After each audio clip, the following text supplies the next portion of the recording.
Praise the Lord. இன்றைக்கான வசனம், ஜனங்கள் எல்லாரும் ஞான ஸ்நானம் பெற்றபோது, இயேசுவும் ஞான ஸ்நானம் பெற்று ஜெபம் பண்ணுகையில் வானம் திறக்கப்பட்டது. இந்த ஞான ஸ்நானம், இது நம்ம முந்தைய வார்த்தைகள்ல பேசியிருக்கலாம். இருந்தாலும் திருப்பியும் ஆண்டவரு இதுல இந்த விஷயத்த சொல்லியிருக்கிறார். ஞான ஸ்நானம். அதிலே தெளிவா இருக்கு. ஞானம் பெற்ற பின்பு ஸ்நானம் பெறுதல், மூழ்குதல். ஸ்நானம் அப்படிங்கிறது மூழ்குதல். நம் உடல் முழுவதும் மூழ்குதல், கழுவுபடுதல் அப்படின்னு அர்த்தம். ஆனா நெறைய பேர் என்ன சொல்றாங்க, இயேசு வாழ்ந்த காலத்துல ஆறுகள்லாம் அதிகமா இருந்துச்சு.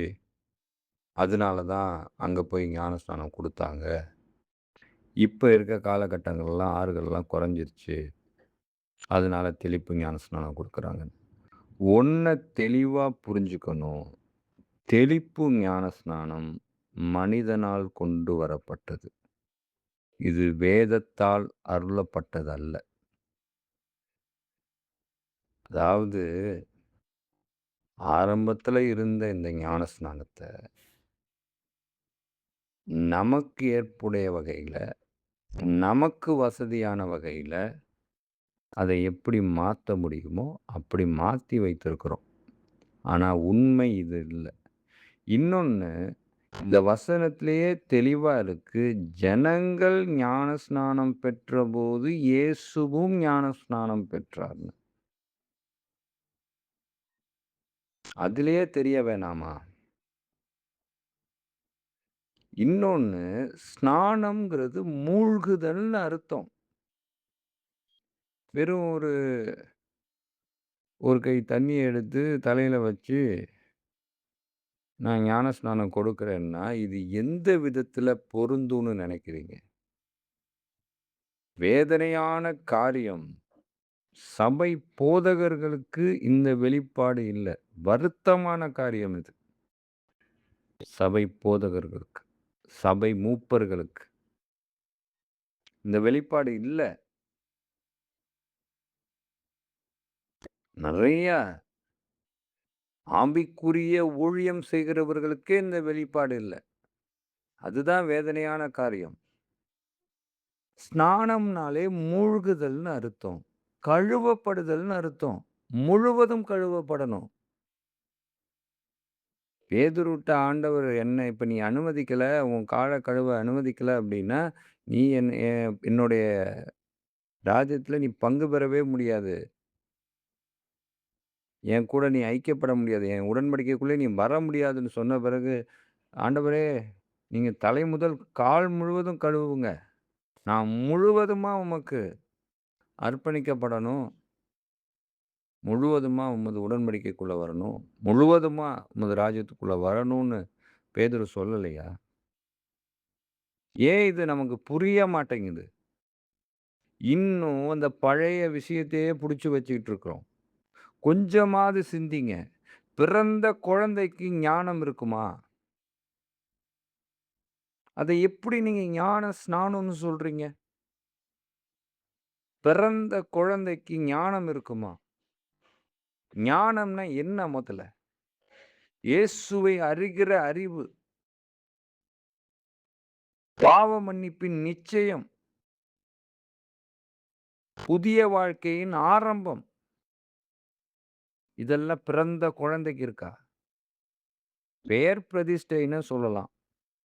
பெயர் வைக்கிறதுன்னு சொல்லலாம். பெயர் சூட்டுகிறதுன்னு சொல்லலாம். தயவு செய்து கிறிஸ்தவர்கள் இதை புரிந்து கொள்ளுங்க. இன்னமும் கண்மூடித்தனமா இருக்காதீங்க.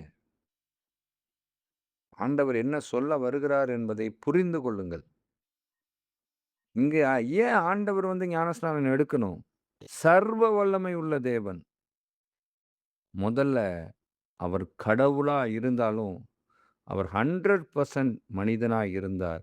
இன்னொன்னு, அங்க பார்ஷியாலிட்டியே அவர் காமிக்கல. தாழ்மையோட, எல்லாரும் ஒண்ணு, ஏற்றத்தாழ்வு கிடையாது அப்படிங்கிறத அங்க முதல்ல ப்ரூஃப் பண்றாரு. அடுத்தபடியா என்ன அங்க செய்றாரு அப்படின்னா, தேவ சித்தத்த அங்க செய்கிறார். அதுதான் தேவனுடைய சித்தம். வேத வசனங்கள எழுதிக் கொடுத்திருக்கிற தீர்க்கதரிசன வார்த்தைகளின் வெளிப்பாடு. அதை அங்க நிறைவு செய்கிறார். கீழ்ப்படிதலை காண்பிக்கிறார். அடுத்தபடியாக, நானே உங்களுக்கு வழிகாட்டி. ஐ அம் த ரோல் மாடல் அப்படிங்கிறத அங்க ப்ரூவ் பண்றார். இதுல புரியலையா உங்களுக்கு? எத்தன தடவ தான் இத நீங்க புரிந்து கொள்ளாம மாற்றி, மாற்றி, மாற்றி பேசிக்கொண்டே இருப்பீங்கன்னு தெரியல. தயவு செய்து புரிந்து கொள்ளுங்கள். நீங்கள் கொடுக்கிற ஞான ஸ்நானம் என்பது, அது பெயர் சூட்டுதல் தானே தவிர, அது ஒரு நாளும் ஞான ஸ்நானம் கிடையாது. அதற்கு மாற்றாக தான் நீங்க ஒண்ணு உருவாக்கியிருக்கிறீங்க. திடப்படுத்துதல்னு. இப்ப திடப்படுத்துதல் எந்த வயதில குடுக்குறீங்க? டீனேஜ்ல குடுக்குறீங்க. அப்ப பாவம்னா என்னன்னு அவனுக்கு தெரியும். பாவ மன்னிப்பு நிச்சயம்னா என்னன்னு அவனுக்கு தெரியும். நல்லது எது, தீயது எதுங்கிறது தெரியும். கடவுள் யாரு? பிசாசு யாருங்கிறது தெரியும். செய்றீங்கல்ல? திடப்படுத்துதல்னு, கான்ஃபர்மேஷன் சொல்றீங்கல்ல? அதுதான் உண்மையான ஞானஸ்நானம். ஆனா, அத நீங்க மாற்றி, பெயர் சூட்டுதல ஞானஸ்நானம்ன்னும், திடப்படுத்துதல போயி அ ஞானஸ்நானத்த போயி திடப்படுத்துதல்ன்னும் சொல்லிக்கிட்டு இருக்கிறீங்க. அத முதல்ல புரிந்து கொள்ளுங்க. அடுத்து என்ன பண்றாரு? ஆண்டவரு வானத்த நோக்கி ஜெபம் பண்றாரு. மேலே பார்த்து ஜெபம் பண்ணாரு. அப்ப வானம் திறக்கப்பட்டது. இவர் என்னுடைய நேசகுமாரன். இவரில் நான் பிரியமாய் இருக்கிறேன். அப்படின்னு சொல்றாரு.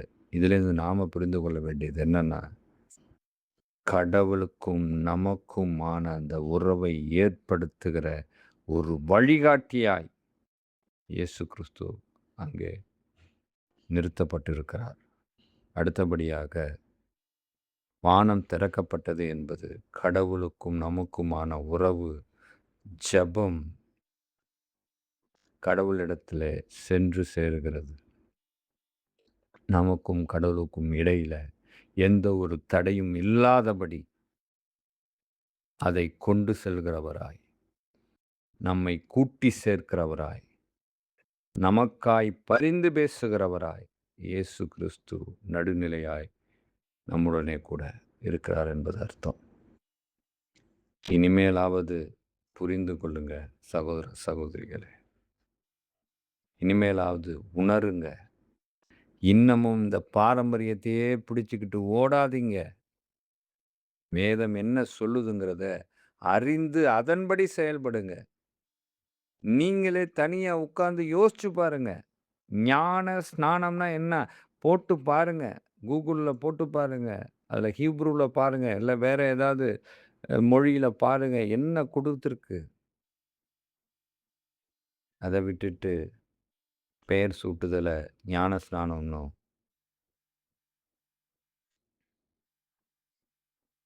சொல்றதோ,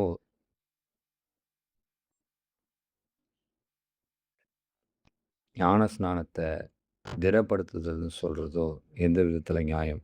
ஞானஸ்நானம் நான் சொல்றது, திடப்படுத்துதல தான் நான் ஞானஸ்நானம்னு சொல்றேன். அதான் ஞானம் பெற்ற பிறகு நடக்கக்கூடிய ஒரு காரியம். பாவ மன்னிப்பின் நிச்சயம். புதிய வாழ்க்கையின் ஆரம்பம். அத சொல்றேன். உடனே நீங்க இப்படி புரிஞ்சுக்காதீங்க. அப்ப திடப்படுத்தல் தான் நீங்க ஞானஸ்நானம்னு சொல்றீங்களா? அப்படின்னு. நான் அதுக்கு மாற்றா சொல்றேன். அதுதான் உண்மை. ஞானஸ்நானத்த புடிச்சுக்கிட்டு நீங்க திடப்படுத்தல் நடத்திட்டு இருக்கிறீங்க. ஆனா, பெயர் சூட்டுதல போய் ஞானஸ்நானம் சொல்றீங்க, நடத்துகிறீங்கன்னு சொல்றேன். புரியும்னு நெனைக்கிறேன். காதுள்ளவர்கள் கேட்க கடவர்கள். ஆமென்.